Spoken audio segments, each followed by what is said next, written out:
Bismillahirrahmanirrahim. Assalamualaikum warahmatullahi wabarakatuh. Apa kabar semuanya? Semoga selalu dalam keadaan sehat. Walaupun kita tidak bisa memungkiri masih adanya COVID-19 di negara kita ini. Nah, semoga kita selalu dalam lindungan Allah Subhanahu wa taala. Amin. Nah, di sini pada kesempatan saat ini saya bersama rekan-rekan saya yaitu Mala Tesla dan Rita Arlistia akan membahas atau mempresentasikan tentang pembelajaran model inquiry. Nah, di sini kita akan membahas beberapa pembahasan. Yang pertama yaitu sejarah model pembelajaran inquiry, yang kedua landasan teori pengembangan model inquiry, yang ketiga karakteristik model pembelajaran inquiry, yang keempat, sintaks atau langkah-langkah model pembelajaran inquiry. Yang kelima, yaitu keunggulan dan keterbatasan model inquiry. Oke, selanjutnya pembahasan pertama yaitu tentang sejarah model pembelajaran inquiry akan dijelaskan oleh saya sendiri. Nah, inquiry ini berasal dari kata to inquire, yang berarti ikut serta atau terlibat dalam mengajukan pertanyaan-pertanyaan, mencari informasi, dan melakukan penyelidikan. Ia menambahkan bahwa pembelajaran inquiry ini bertujuan untuk memberikan cara bagi siswa untuk membangun kecakapan-kecakapan intelektualnya terkait dengan proses-proses berpikir reflektif. Nah, model inquiry ini merupakan salah satu model pembelajaran yang menitik beratkan kepada aktivitas siswa dalam proses belajar. Nah, pembelajaran dengan model ini itu pertama kali dikembangkan oleh Richard Saxman tahun 1962.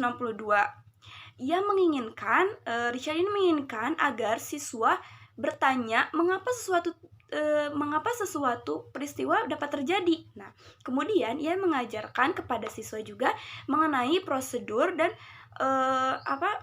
menggunakan organisasi pengetahuan dan prinsip-prinsip umumnya. Juga siswa melakukan kegiatan atau mengumpulkan dan menganalisa data tersebut sampai akhirnya si siswa menemukan jawaban yang selama ini dia pertanyakan. Selanjutnya yaitu dari Sanjaya 2008-196 menyatakan bahwa ada beberapa hal yang menjadi ciri utama strategi pembelajaran inquiry. Yang pertama yaitu strategi ini menekankan kepada aktivitas siswa secara maksimal untuk mencari dan menemukan. Yang kedua yaitu seluruh aktivitasnya dilakukan, siswanya itu diarahkan untuk mencari dan menemukan sendiri dari sesuatu yang dipertanyakannya, sehingga diharapkan dapat menumbuhkan sikap kepercaya diriannya.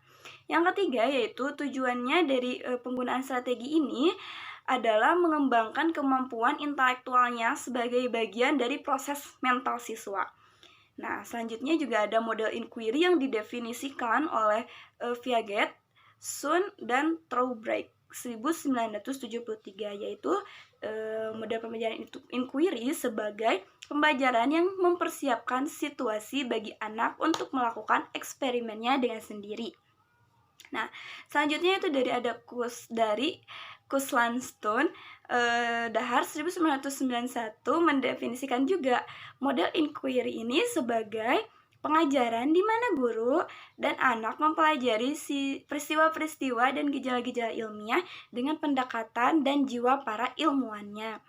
Lalu yang terakhir ada dari Wilson Trowbridge 1990 menyatakan bahwa model inquiry ini adalah sebuah model proses pengajaran yang berdasarkan teori belajar dan perilaku. Landasan teori pengembangan model inquiry. Nah, inquiry berasal dari bahasa Inggris yang tadi yaitu inquire, yang dapat diartikan juga sebagai proses bertanya dan mencari tahu jawabannya terhadap pertanyaan ilmiah yang diajukannya. Inquiry ini memiliki tujuan membantu siswa mengembangkan disiplin dan mengembangkan keterampilan intelektualnya yang diperlukan untuk mengajukan pertanyaan dan menemukan jawabannya berdasarkan rasa ingin tahunya. Nah, model inquiry ini juga menekankan kepada permasalahan bagaimana siswa menggunakan sumber belajarnya. Nah, inquiry ini termasuk dalam kelompok model pengolahan informasi, di mana model pembelajaran ini lebih menitik beratkan pada aktivitas-aktivitas yang terkait dengan kegiatan proses atau pengolahan informasi untuk meningkatkan kapabilitas siswa melalui proses pembelajaran. Nah, selanjutnya metode inquiry ini memiliki tujuan atau kegunaan tertentu, di antaranya yang pertama mengembangkan sikap, keterampilan siswa untuk mampu memecahkan masalah serta mengambil keputusan secara objektif dan mandiri. Yang kedua, mengembangkan kemampuan berpikir para siswa yang terdiri atas rentetan keterampilan-keterampilan yang memerlukan latihan dan pembiasaan. Yang ketiga, melatih kemampuan berpikir melalui proses alam, situasi yang benar-benar dihayati. Yang keempat, mengembangkan sikap ingin tahu, berpikir objektif, mandiri, kritis, analitis, baik secara individual maupun berkelompok. Kemudian, sasaran utama kegiatan pembelajaran inquiry ini, yang pertama, keterlibatan siswa secara maksimal dalam proses kegiatan belajar. Yang kedua, keterarahan kegiatan secara logis dan sistematis pada tujuan pembelajaran.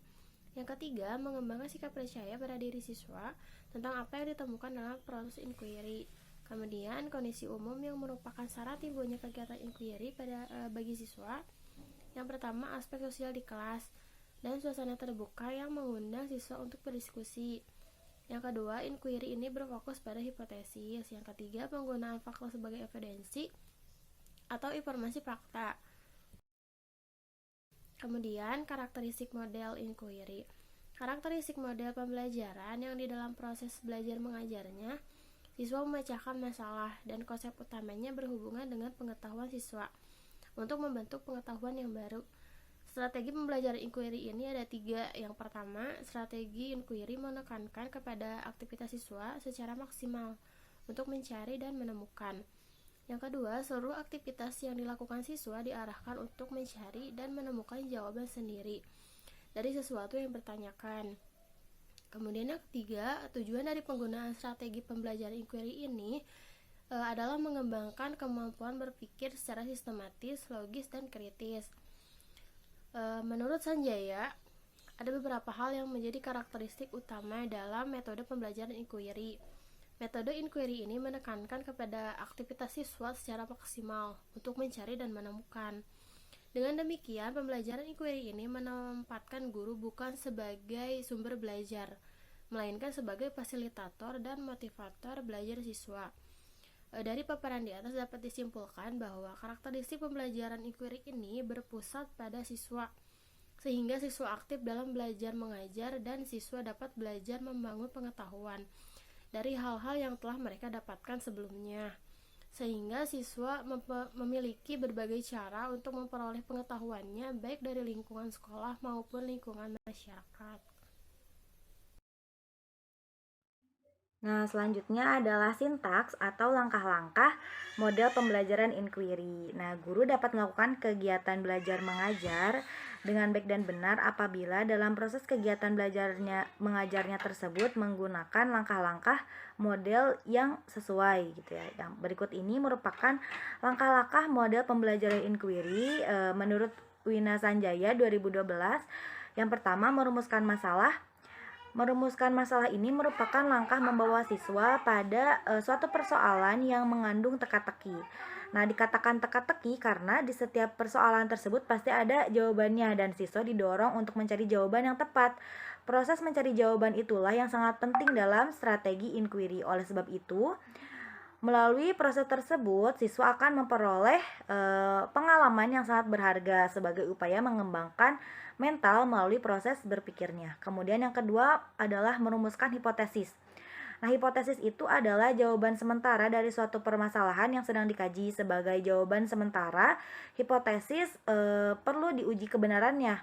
Perkiraan di hipotesis itu bukan sembarang perkiraan ya, tetapi harus memiliki landasan berpikir yang kokoh. Sehingga hipotesis yang dimunculkan bersifat rasional gitu dan logis. Kemampuan berpikir itu sendiri akan sangat dipengaruhi oleh kedalaman wawasan yang dimiliki serta keluasan pengalaman siswa tersebut. Dengan demikian, setiap individu yang kurang mempunyai wawasan mungkin akan sulit mengembangkan hipotesis yang rasional dan juga logis gitu ya. Dan yang ketiga adalah mengumpulkan data. Mengumpulkan data adalah aktivitas menjaring informasi yang dibutuhkan untuk menguji hipotesisnya, menguji kebenaran dari hipotesis tersebut yang telah diajukan. Dalam strategi pembelajaran inquiry, pengumpulan data merupakan proses mental yang sangat penting dalam mengembangkan intelektual. Proses pengumpulan data ini merupakan motivasi yang kuat dalam belajar, akan tetapi juga membutuhkan ketekunan dan juga kemampuan dalam menggunakan potensi berpikirnya.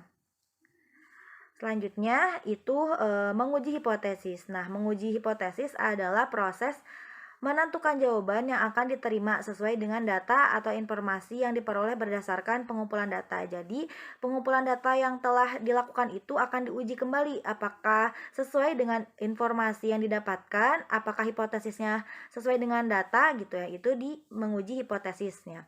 Artinya, kebenaran jawaban yang diberikan bukan hanya berdasarkan argumentasi. Jadi, hipotesis tersebut harus dibuktikan tidak hanya sesuai argumentasi, tapi didukung juga oleh data juga informasi yang didapatkan. Kemudian yang kelima adalah merumuskan kesimpulan. Merumuskan kesimpulan ini adalah proses mendeskripsikan temuan yang diperoleh berdasarkan hasil analisis data. Merumuskan kesimpulan ini merupakan hasil akhir dalam proses pembelajarannya ya, sering terjadi karena banyaknya data yang diperoleh menyebabkan kesimpulan yang dirumuskan tidak fokus pada masalah yang hendak dipecahkan. Karena itu, untuk mencapai kesimpulan yang akurat, sebaiknya kita seorang guru mampu menunjukkan bahwa siswa mendapatkan data yang relevan. Nah, selanjutnya adalah keunggulan dan keterbatasan dari model inquiry. Yang pertama, keunggulan. Keunggulan dari model inquiry ini, pengetahuan itu akan bertahan lama atau lebih mudah diingat bila dibandingkan dengan pengetahuan yang diperoleh dengan model-model yang lain. Kemudian, pengajaran menjadi berpusat pada pelajar. Yang ketiga, meningkatkan penalaran siswa dan kemampuan untuk berpikir secara bebas. Yang keempat, melatih keterampilan kognitif untuk menemukan dan memecahkan masalah tanpa pertolongan orang lain. Yang kelima, membangkitkan keingintahuan siswa. Yang keenam, memberi motivasi untuk bekerja terus sampai menemukan jawaban yang dibutuhkan. Kemudian di sini ada keterbatasannya. Nah, keterbatasan dari model inquiry ini yaitu cukup memakan waktu yang banyak ya, dan jika kurang terpimpin atau kurang terarah dapat menjurus kepada kekacauan dan ketidakaturan gitu atas materi yang telah dipelajari. Selanjutnya saya serahkan kepada moderator.